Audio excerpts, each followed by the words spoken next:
Religion has profoundly influenced the sweeping American narrative, perhaps more than any other force in our history, from the time of the indigenous peoples to the present day. The National Museum of American Religion tells the surprising and compelling story of what religion has done to America and what America has done to religion, including the establishment of the revolutionary and indispensable idea of religious freedom as a governing principle in the U.S., inviting all to explore the role of religion in shaping the social, political, economic, and cultural lives of Americans, and thus America itself. Join us for Season 3 of our podcast series, Religion in the American Experience, as we follow scholars and others deep into America's religious history and learn how it can inform and animate us as citizens grappling with complex questions of governance and American purpose in the 21st century. Episodes will be released monthly on Apple Podcast, Spotify, or wherever you get your podcasts. Welcome to another episode of The Making of Us, Lived Religion in America, a subseries of the podcast Religion in the American Experience. In this subseries, we explore the role religion has played in the lives of everyday Americans, reminding us that while a religion exerts a significant influence on the events and movements of society, religion's primary work and where it has the most influence is in the everyday lives of its adherents. Today, Andy Berger of Cincinnati, Ohio, joins us to tell us his own religious history. Thank you, Andy, so much for being with us today. Happy to be here. So, first question is always, please tell us a little bit about yourself so our listeners can get an idea of who you are before we start exploring the religious aspects of your life and how religion has influenced you. Who are you, Andy? Yeah. So thanks. I'm a mostly retired corporate lawyer here in Cincinnati, spent my entire legal career here. I grew up in Lincoln, Nebraska, and went to college there, went to law school at Cornell, then moved to Cincinnati, and I've been here ever since. So I have become active in the Jewish community here and beyond. But it didn't really begin that way. So my story is not a straight line, let me say it that way. Okay, fair enough. Family there in Cincinnati? Yes, I'm married and I have a total of 5 children. 2 of them live here in Cincinnati and 3 live in, one in Detroit, one in New York, and one in Washington, D.C. Okay, excellent. Thank you for that. Okay, so Andy, describe for us who your parents were, including their religious lives. What are their religious histories? Who are they, and what are their individual religious histories? Sure. So both of my parents were from the East.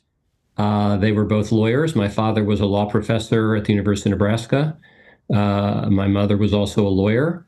They were both very strongly Jewish, but I would say secularly Jewish. I do know that my father went to religious school and was, they didn't have a bar mitzvah at that time for him, but at age 13, I do believe he was confirmed. And I do have a Bible that was given to him as part of his confirmation. So it's a nice keepsake. When I was young, they belonged to a small Reform congregation in Lincoln, South Street Temple, and I actually have a copy of my consecration certificate.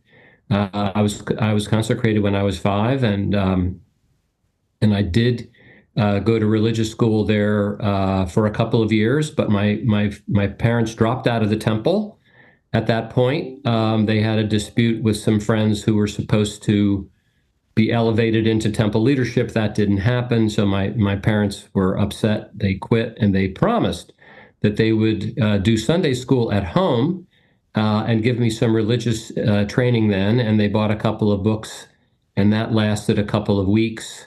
And hence my religious training came to a screeching halt.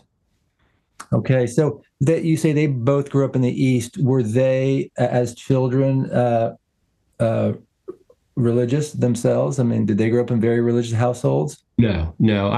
My father's family, I know they belonged to a Reformed congregation in New Jersey. But just knowing my dad, he was not. I mean, he was really a secular Jew, and my mom.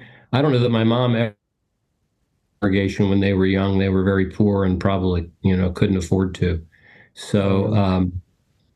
So I think each of them felt very strongly, had a very strong Jewish identity, but I don't think they did much in the way of Jewish practice.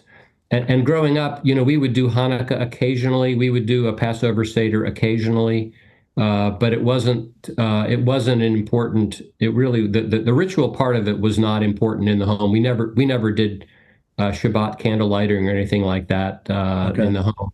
Okay. Uh, one thing I will say is that when my Jewish friends in school, and there weren't very many, there were very few of us, but when they were staying home on the high holidays, I asked my parents if I could stay home too. And my dad said, um, absolutely, you have two choices. You can either stay home and pray all day, or you can go to school. So I went to school. And my parents never stayed home for the high holidays. They always worked on the holidays. So Okay. they were Okay. they were quite secular. So it sounds like from your mom and dad, from your family history to you, Jewish, secular Jews, identified as such, but religion was not really a part. The Jewish religion, the Jewish faith, was not a part of their lives growing up, and they didn't. And as you were growing up, and we'll get into, I'll ask some more questions about that. But Yep. they as they raised their family, weren't involved religiously with the Jewish community. Right, Fair correct. enough. Okay. Yep. All right. Very. And where were they from in the East? So my mom grew up in Brooklyn, and my dad grew up in Maplewood, which is right a part of Newark. Okay. All right. And how did they meet?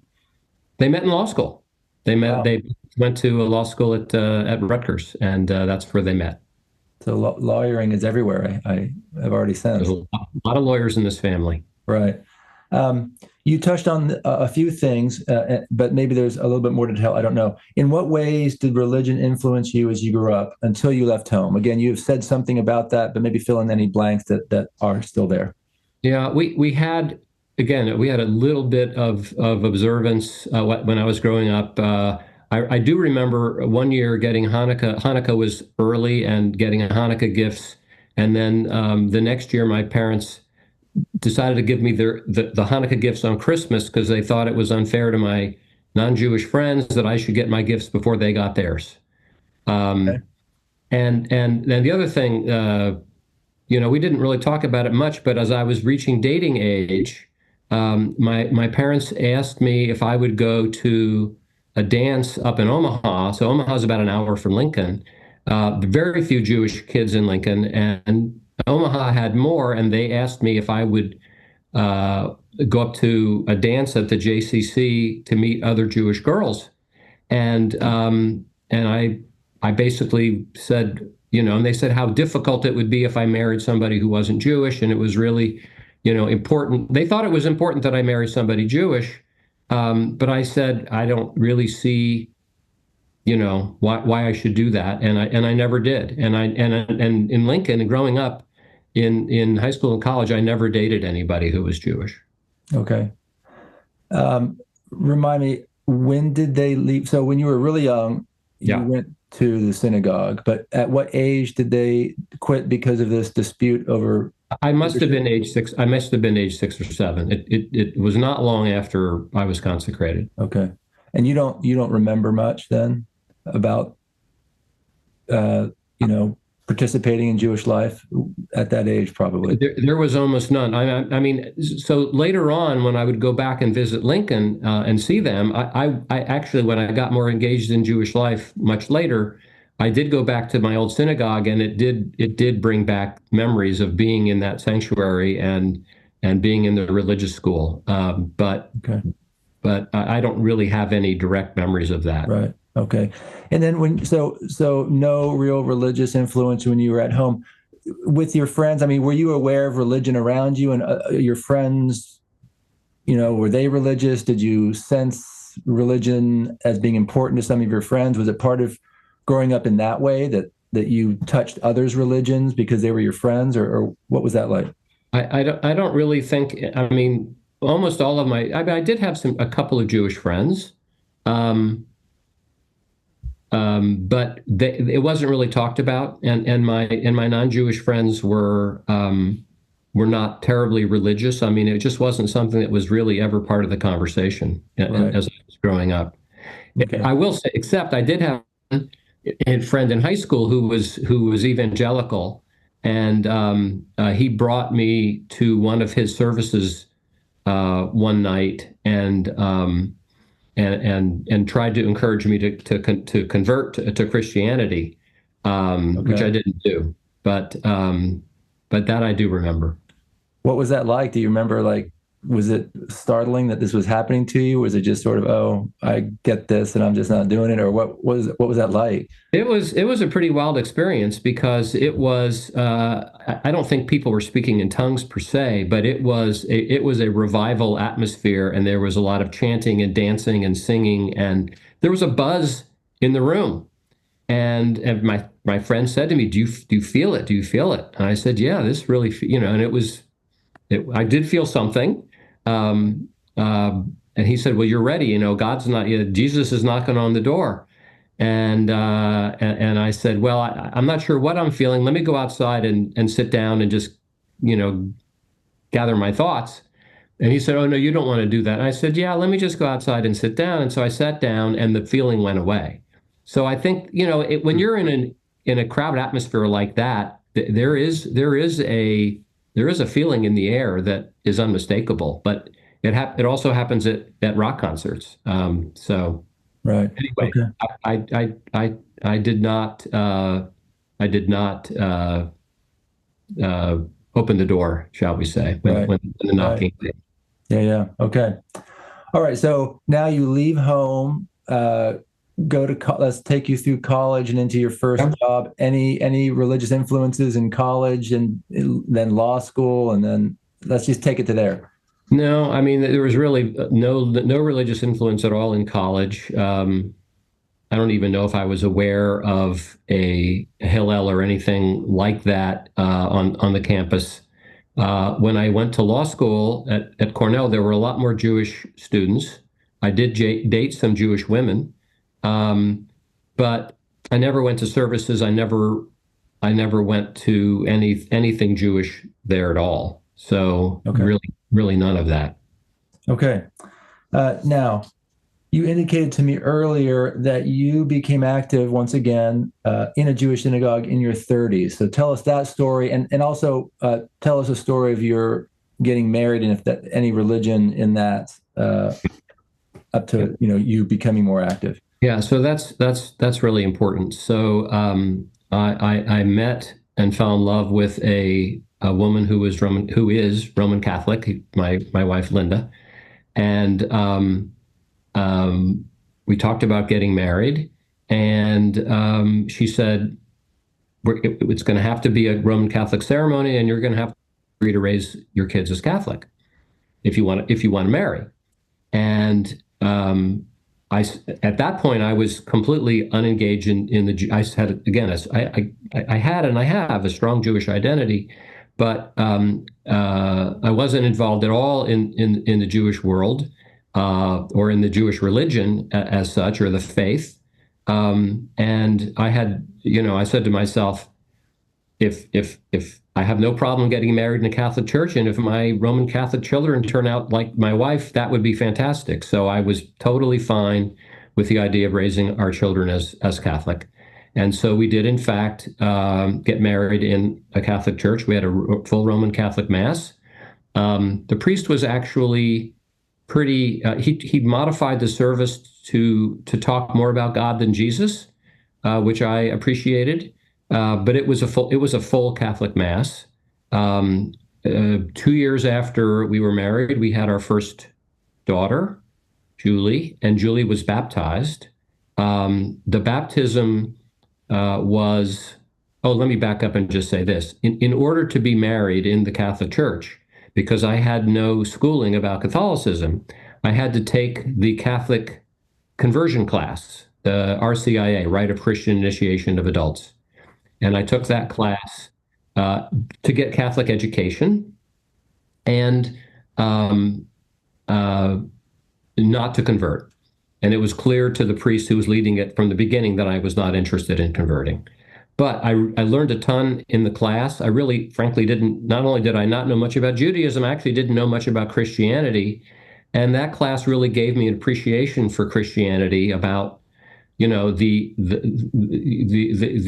God of the Hebrew Bible is kind of hard to comprehend, incorporeal, invisible. Whereas Jesus, as a tangible human form, is something much more easy for people to identify with. So I really got more of an appreciation for Christianity, and I learned about a lot of the similarities between Christianity and Judaism. I was very happy to hear, as was my wife to be, that according to the Catholic Church anyway, Jews do go to heaven even if they don't accept Jesus as their savior, because we have the original covenant with God. Not all Christians follow that, but that is the Catholic teaching, at least since Vatican II. I felt happy about that. At the end of it, at Easter time, when all of the other people in the class were converting, the priest who had led it said, "Andy, are you ready to convert?" And I said, "Father, I told you from the beginning I was doing this to learn, not for purposes of conversion." And he said, "Yeah, you seem so interested." And I was fascinated. I asked a lot of questions. I learned a lot, and I got a lot out of the class. So going back forward to when my daughter was baptized, my wife, I think, expected it to be a much more meaningful experience than it turned out to be. She was very disappointed. It was sort of an assembly line process with a bunch of other babies, and she came home a bit dispirited about it. So the next important thing that happened in this tale is that one of my law partners and a good friend invited me to go to a Yom Kippur Day service. And it happened to be on a Saturday. If it had been on a weekday, I would not have gone, because I always worked on the high holidays. I went to school during the high holidays. I went to work during the high holidays during all of this time. And it happened to be on a Saturday, and so I decided to go. And it was at Plum Street Temple, which is here in Cincinnati. It's a beautiful Moorish Gothic synagogue. It's stunningly beautiful, both inside and out. And I decided to go kind of on a lark. And I went, and there was a bunch of readings beforehand that I was in the prayer book that I found really meaningful, and the music sort of obviously whatever I did 30 years previously back at South Street Temple still stuck with me a little bit, because the music, there was some familiarity to the music, there was some familiarity to some of the prayers. The whole message of not the whole message, but one of the major messages of Yom Kippur is returning. And there was a very inspiring sermon by Rabbi Lisa Idison. She was an associate rabbi this was at Plum Street Temple, Weiss Temple here in Cincinnati. And her sermon was the 11th commandment, thou shalt hope, about how the Jewish people have persevered through the millennia through hope.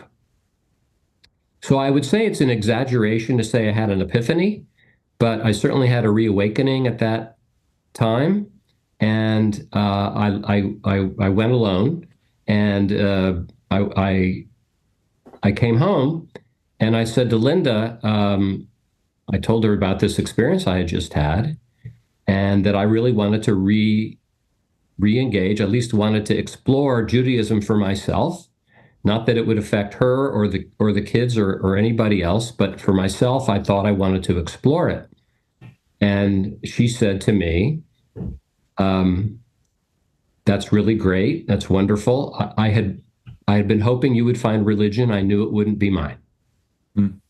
So then I decided I was going to explore all the Reform synagogues here in Cincinnati, And another law partner of mine who was very engaged in the Jewish world here suggested he knew all of them. He suggested I start with Rabbi Louis Camrus, who is a senior rabbi at Wise Temple, which Plum Street Temple is one of their synagogues. So I arranged a meeting with him, and I told him what had happened, and I was very, very impressed with him, and I said I wanted to join. I was ready to join, and he said, "No, you're not. You're not ready to join. You don't have really any knowledge at this point, and it's great that you're interested." I will say I was a bit disoriented after having so many years being so disengaged, unengaged, and then all of a sudden I go to this one thing, and all of a sudden I want to re-engage. And he explained to me that the RCIA, which I had done, sort of stirred up in me the religious or spiritual side that I had never participated in, but it was in a language that wasn't my language. And that when I went to synagogue, when I went to Plum Street Temple and heard the prayers and listened to the sermon and listened to, the theme of the day, it was all of a sudden in my language, which really I thought was incredibly insightful. And so what he said was, "You're not ready to join," but he said, "What you need to do some reading." He gave me some books to read, including the Torah. And he suggested that I take the Introduction to Judaism class that was being offered at Hebrew Union College here in Cincinnati, taught by Rabbi Gary Zola. So I said, that's great. And that class is for actually for non-Jews converting to Judaism, but it's also for people that just want more education.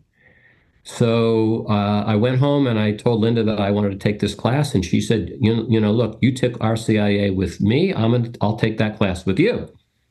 So can I ask you a quick question? Yeah, sure.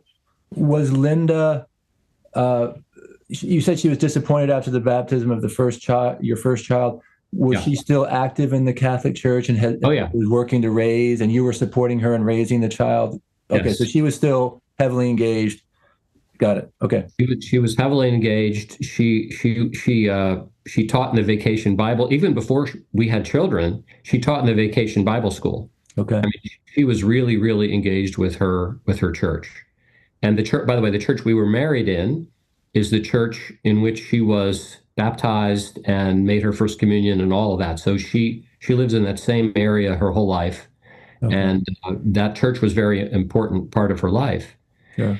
So we took the Intro to Judaism class together, and Gary Zola is a brilliant and inspiring teacher and person. And Linda was fascinated by it because so much of the Roman Catholic faith is based on the Jewish faith. I was just fascinated, and the more I learned, the more I felt like Judaism as a religion sort of fit me hand in glove, just in terms of my personal approach to life, and but without really any structure to it. And so partway through the process, through that class, Linda becomes pregnant with our second child, and out of the blue one day she says to me, I think we should think about raising our kids Jewish. And I was shocked. She was from a very strong Roman Catholic family. Yeah. In northern Kentucky. We had agreed to raise the kids as Roman Catholics. Our older daughter had been baptized, and I just saw trouble brewing. And so I deflected the question. And a couple of weeks later, she asked me again. And I knew what was going on. It was more than the baptism was had disappointed her. There was a bunch of other things going on at the time. The priest abuse scandal was making headlines. At the same time, we were moving to a new home, and Linda called the church office where we were married and all of her background, and we were moving not far, uh, uh, and Linda called and said, "I want to give you my new address," and they said to her, "Well, you're out of the parish," and Linda said, "Well, that's okay," and they said to her, "No, you're out of the parish."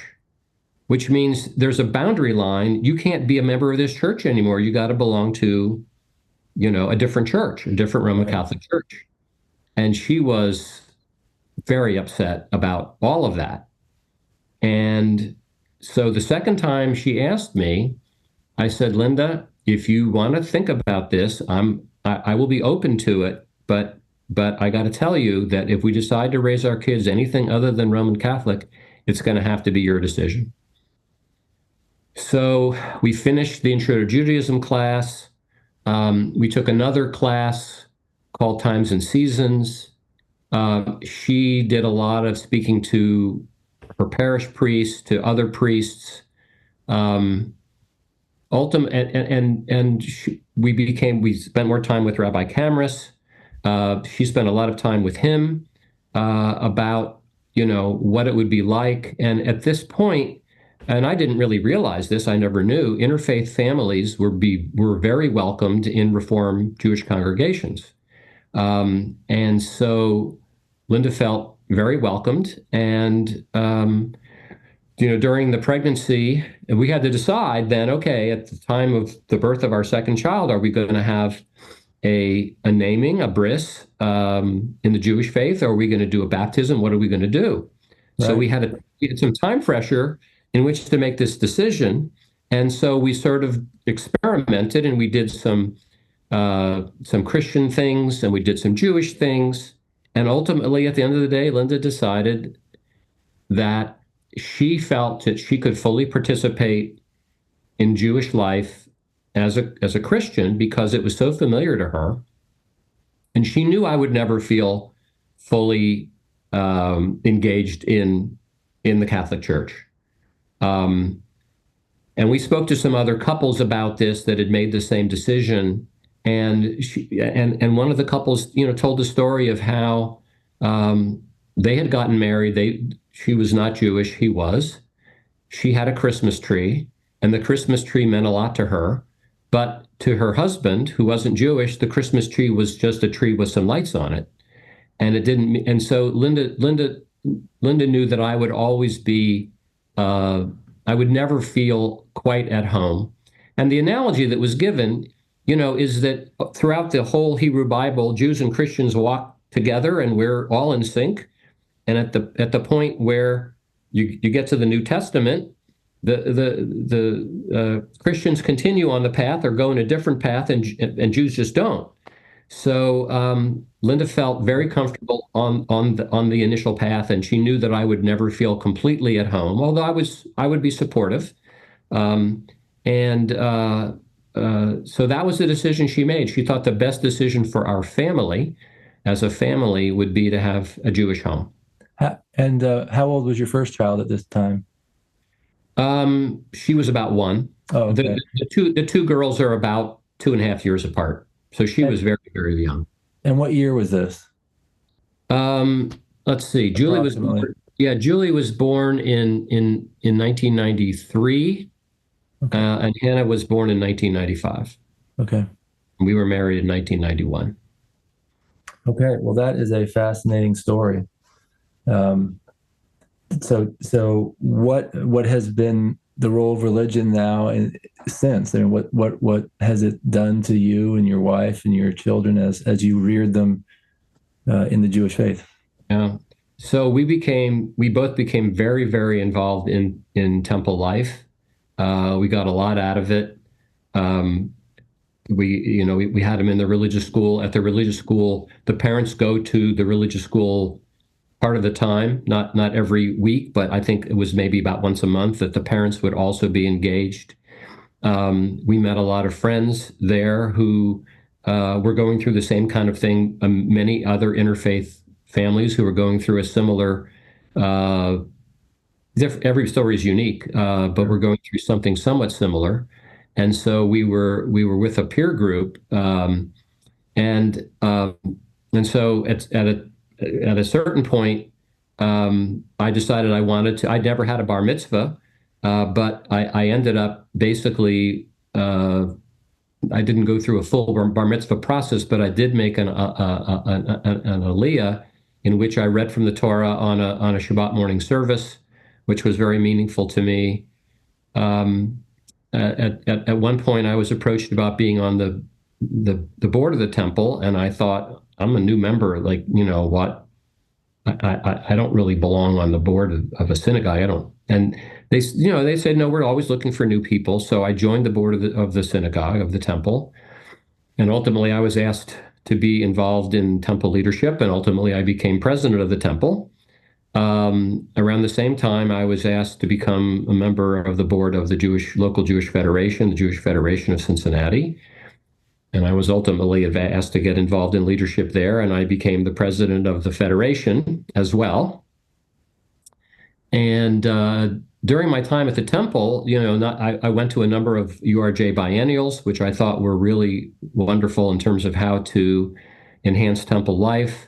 One of the things that I learned at a biennial was that there were temple bands being formed. So most of the music at Reform synagogues was either piano or mostly organ, actually, but very little guitar, and certainly not drums and bass and everything you'd see in a rock band. But there were a number of synagogues that were doing that, and there was a fellow at one of these biennials who was basically acting as a consultant, and he would help your synagogue start a temple band. So I came back from this biennial, and I said to Rabbi Kamras, we should think about hiring this consultant and getting a temple band. And he said, we don't need a consultant, we can do it our own. So we decided to form a temple band. And so I was involved in the formation of that. And in fact, I played guitar and sang in the temple band for about 10 years. Wow. Okay. Which was also a great experience.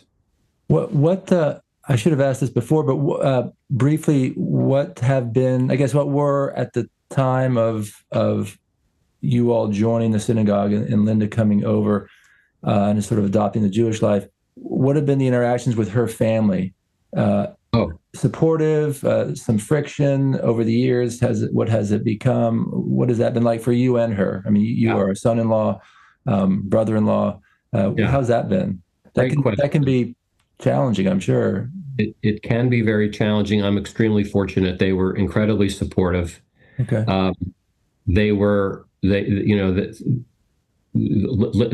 Linda's family is somewhat of a matriarchal family, and her grandmother was sort of the matriarch of the family. And when she told her grandmother, she didn't know what the reaction would be. And her grandmother said, we all have a different route to God. As long as we get there one way or another, that's all that matters. So They were, from the beginning, incredibly supportive, interested in learning about what we did. We'd have them at Passover Seders. We would have them at Hanukkah, and so they have been incredibly supportive. And what does Linda? I mean, how does she? When someone might ask her, "What religion are you?" What does she say? Is she how does she identify? Yeah, no, she has remained a very strong Roman Catholic. She goes to Mass practically every week. Okay. I mean, there are many interfaith couples in which the non-Jewish partner is either a fallen away Catholic, discouraged by some of the issues in the Catholic Church, or has fallen away from a Protestant faith or from another faith. Linda's a bit unusual in the sense that she has really, it's not completely unique, but I would say it's in the minority where the non-Jewish partner has continued to maintain a very strong connection in her church, and which she does. And she does social action work through her church, and she's gotten involved in some other not-for-profit stuff involving the homeless and feeding the hungry. That are secular, but she has taken, both the Catholic Church and Christians and Jews both and other religions are very much about helping the underprivileged and Sure. trying to make the world a better place. And in Judaism we call it tikkun olam, healing the world. And so she takes that seriously. She's also active. She's also been very active in temple. She was very active in the temple sisterhood. She was very welcome there. So she's really had a foot in both worlds. And tell our listeners about rearing your children, religion, the religious thread of that. What was that like? Yeah, so we had and Linda. So when we went through the process of deciding how to raise our children, the one thing we were told by everybody was pick one religion. Okay. Don't try to raise them in two religions. If you raise them in two religions, number one, they won't really have a strong identity necessarily, and number two, at the end of the day, they won't choose one, because to choose one is to disappoint, or is to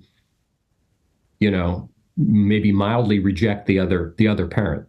So we had an exclusively Jewish home. We did not have a Christmas tree. We did not celebrate Christmas or any of the Christian holidays here.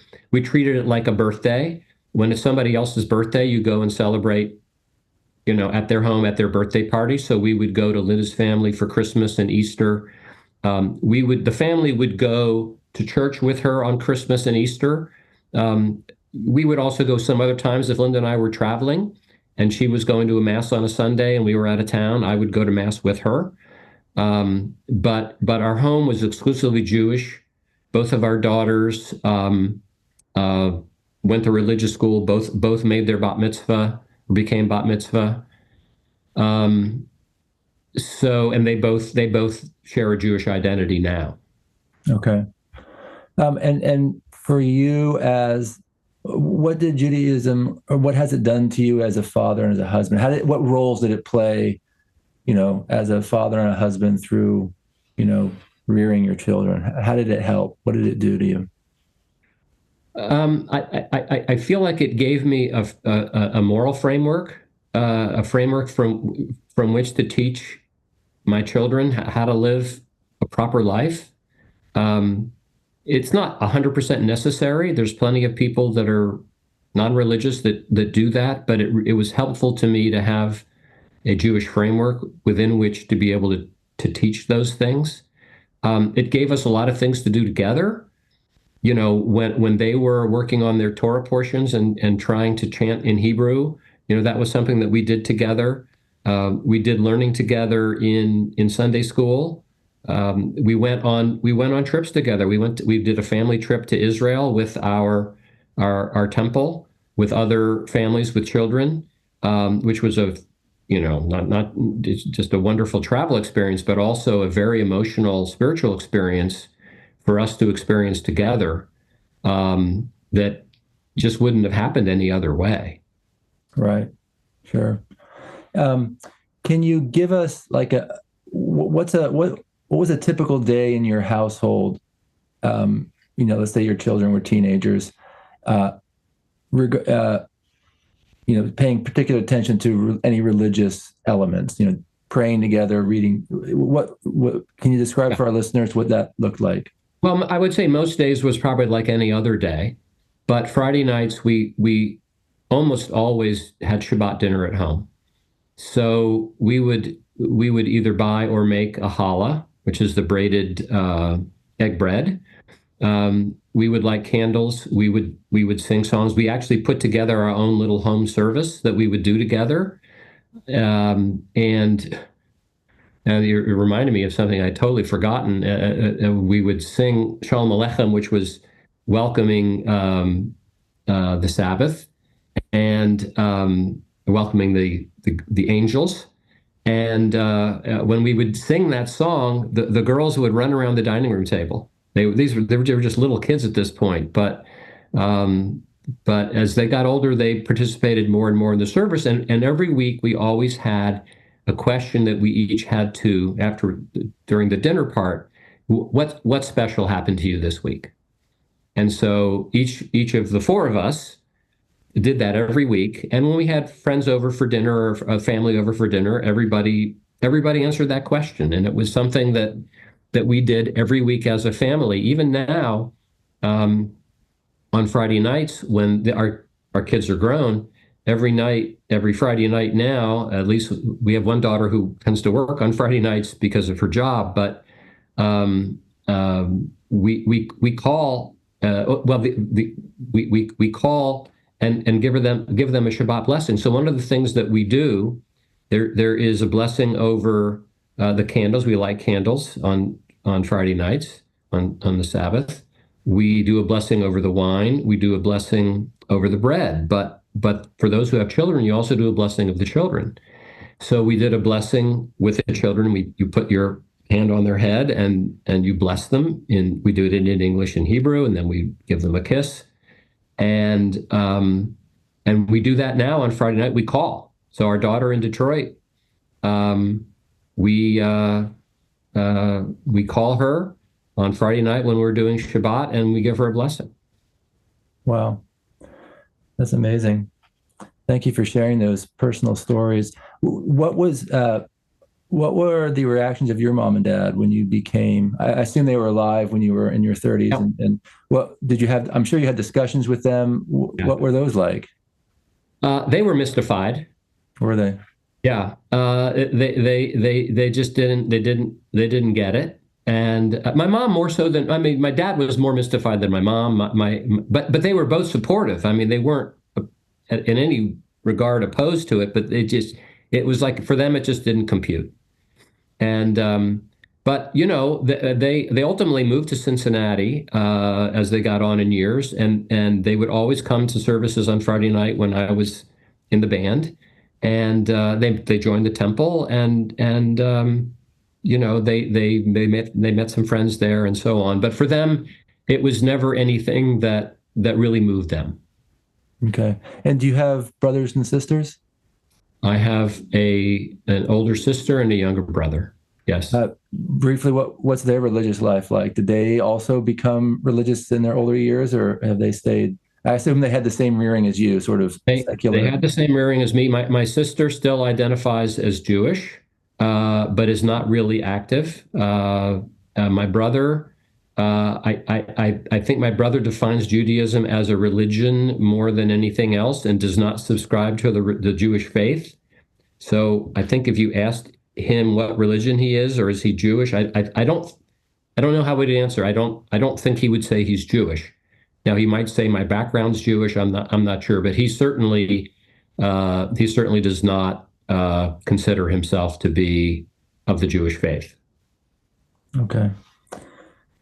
So here, to close, are there what could you share with our listeners that you haven't shared yet regarding the role that religion has played in your life? Any important themes that you think you'd like our listeners to understand regarding you and your religious life? Sure. So it's really given me an opportunity to explore a part of myself that I never would have, which is really the spiritual side. And so it's something I struggle with. It isn't something like where I know exactly where I am from day to day. My views and thoughts continue to evolve. But one of the things I love about Judaism as a religion is that we're taught to question everything. And in fact, Israel means struggles with God. So I continue to struggle in my own religious and spiritual journey. I read, I go to classes, I continue to learn, and I continue to struggle. But the major questions in life, like why are we here? What's the meaning of all of this? Are things that without faith, without a religious community, it's hard to deal with, and it's something that maybe people don't even think about, don't even consider. But those kinds of questions are things that are important to me and that I struggle with. So, not that I have any answers, but I continue to ask the questions. Okay, well said. You have the last word. We have been talking with Andy Berger of Cincinnati, Ohio. Thank you, Andy, for giving us your time and sharing how religion has shaped and influenced you and your family in your lives. It has been very, very wonderful for us to be with you. Thank you very much. I appreciate the opportunity. The podcast series Religion in the American Experience is a project of the National Museum of American Religion. Episodes will be released monthly on Apple Podcasts, Spotify, or wherever you get your podcasts.